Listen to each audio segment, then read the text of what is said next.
Okay guys, so I'm sure it happened to all of us at least once. You're looking to purchase a domain name, but unfortunately it's already taken and someone has registered it.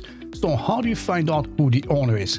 Okay, so let me show you. Very good. So the very first step to register a domain name is to find a domain name registrar. So in this case, we're going to use verpex.com.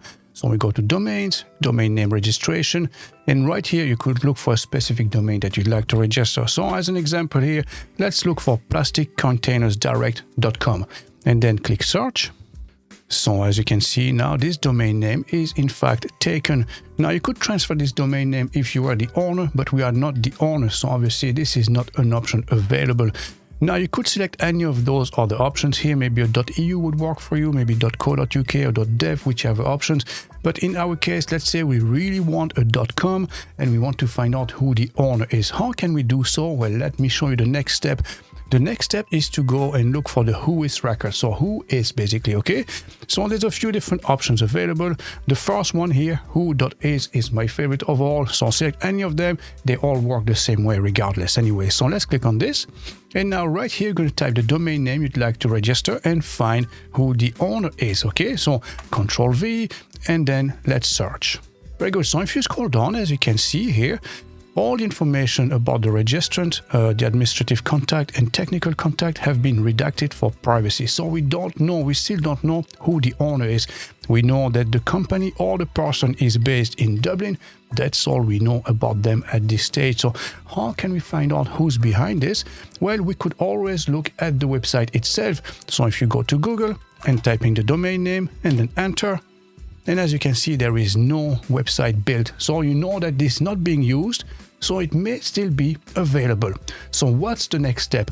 Well, we go back to WHOIS records here, and right there on top, you will find the registrar information. So this is the company with whom they registered the domain name. So in this case, as you can see, tuckousedomain.com. So who is that? Let's find out. Let's open this in Google. So go to tuckhouse.com. And right here, we're going to type the domain name again and run a search. Okay, so search. I'm not a robot. Continue. And there you go. As you can see, guys, it says it's letshost.ie. And you have the email here for the support and also a contact number. So 00353. So this is Ireland. And then 1, this is Dublin, and then the number just after this. So what you can do now is to basically contact that company and find out, as the registrar, they have the right to tell you if it's available or not. At least they couldn't get in touch with the seller maybe and try to crack a deal for you. So this is one of the options.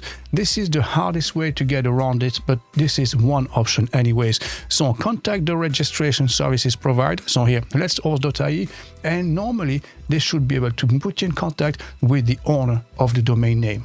Very good. So as you can see, we started with the most difficult situation at hand. Now let me show you another one that's actually easier, and you can actually contact the owners of the domain name directly yourself. Very good. So again, let's pretend we want to purchase a domain name. So this time I'm going to look for kentoro.com and then search.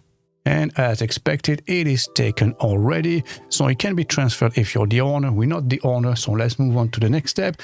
Again, we're going to use the WHOIS record. So let's type the domain name here and then search. Very good. So if you scroll down the page, this time it's slightly different. So the registrant contact has been redacted for GDPR purposes because the company is based in Europe. The same with administrative contact and technical contact. But as you can see, the organization is clearly visible here. So it says everything custom built limited.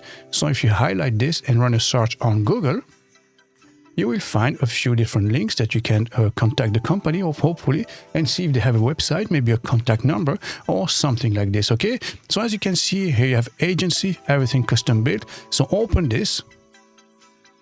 Excellent. So this is their website. So industry specific web development. So if you scroll down the page, as you can see, this is a well-designed, well-crafted website. So they're probably already in business, but if you really wanted to chance it and try to contact them, as you can see, all right reserved, everything custom built limited, maybe you can click on the contact us page and get in touch with them.